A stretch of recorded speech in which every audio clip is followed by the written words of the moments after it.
Hello everyone, আমি পায়েল। কেমন আছো তোমরা সবাই? আশা করি খুব ভালো আছো, আমিও ভালো আছি।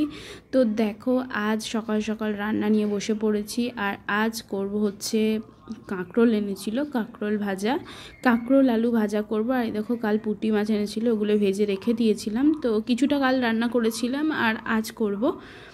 আর এই দেখো, কাঁকরোল ভাজাটা চাপিয়ে দিয়েছি। আর কাঁকরোল ভাজার মধ্যে না একটু পেঁয়াজ দিলে যেন আরও খেতে ভালো লাগে, তো তাই একটু পেঁয়াজ দিয়ে দিলাম। আর এরপর আরও কিছুক্ষণ ভেজে নামিয়ে নেব। আর একটা তরকারি করব বড়ি আলু আর পুঁটি মাছ দিয়ে। তো দেখো, বড়িগুলো ভেজে রেখে দিয়েছি, এরপর পুঁটি মাছগুলো আর একবার ভেজে নিচ্ছি। আর এই পুঁটি মাছগুলোতে প্রত্যেকটাতেই ডিম আছে। পুঁটি মাছগুলো খুবই বড় বড় সাইজের। আর দেখো, কড়াইটা কি পরিমাণে কালো হয়ে গেছে, পুড়ে গেছে আর কি। তো কপিলই বেশিরভাগ কড়াইটা পরিষ্কার করে দেয় আর কি, মেজে দেয় ভালো করে। আমি অতটা মাজতে পারি না ভালো করে, আসলে গায়ের জোরই নেই মনে হয় আমার। তো দেখো, বড়ি আলু তরকারিটা প্রায় জল দিয়ে দিয়েছি এর মধ্যে, আর লাস্টে পুঁটি মাছগুলো দিয়ে দিয়েছি। তো দেখো, এই হচ্ছে বড়ি আলুর তরকারি হয়ে গেল। আর এদিকে দেখো, দুজনের জন্য দুটো গ্লাসে মিষ্টি ভিজিয়ে রাখলাম, এগুলো বিকালে খাবো। তো এরপর দেখো, ছাদে চলে এসেছিলাম। ছাদে এসে জামা কাপড়গুলো মেলে দিয়েছি, কপিল কেচে রেখে দিয়েছিল। এছাড়াও আমিও আরও কয়েকটা ধুয়ে দিলাম। ধুয়ে দেওয়ার পরে একসাথে এসে মেলে দিলাম। তো প্রচণ্ড পরিমাণে রোদ্রু। আর এই দেখো, এত রোদ্দুর ছাদে আসার মতো না।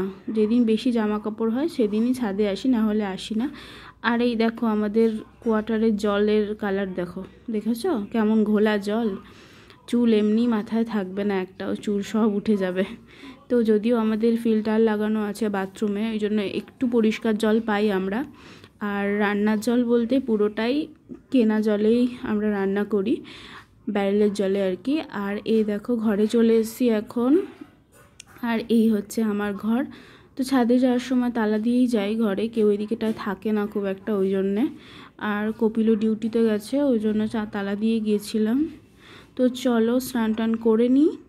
এরপর দেখো, পুজো দিয়ে নিলাম স্নান করার পর। আর দেখো, এরপর আমি খেয়ে নেব। কপিল আগেই খেয়ে চলে গেছিলো, আমি তখন স্নান করছিলাম, তো তখনই এসেছিলো। আর দেখো, কাঁচা মিঠা আম এনেছিলো, তো বিকেলবেলা ভাবলাম কাঁচা মিঠা আমটা খাই, তাই খাচ্ছিলাম। আর এরপর দেখো, আমরা এখন চলে এসেছি খোসলা ইলেকট্রনিক্সে। তো এর বালুরঘাটে নতুন ওপেন হয়েছে, অনেক দিনই হয়েছে, তাও মোটামুটি অনেক দিন হলো। তো আমরা এখন চলে এসেছি একটা জিনিস কিনবো বলে। তো দেখিয়ে দিই তোমাদেরকে সব কিছু এখানে কি কি আছে। আর এই দেখো, উপর থেকে কি সুন্দর লাগছে বাইরেটা, খুব ভালো লাগছে। অন্যদিন তো আমরা বাইরে থেকে দেখি, আজ ভিতর থেকে দেখছি।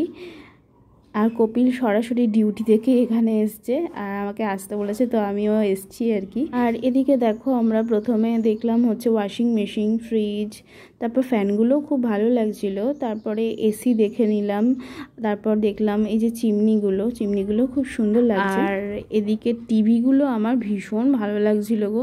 টিভিগুলো এত সুন্দর লাগছে, এক একটা অনেক বড় বড় টিভি। মনে হচ্ছিল একটা টিভি নিয়ে নিই, কিন্তু আসলে এখন টিভি দেখাই হয় না, সবসময় ফোনটাই বেশিরভাগ দেখা হয়। এখন ফোনেই সব দেখা হয়ে যায় বলে টিভিটা দেখাই হয় না। এরপর দেখো, একটু মোমো নিয়ে বাড়ি চলে এসেছি, তো মোমোটা এখন দুজন খাবো।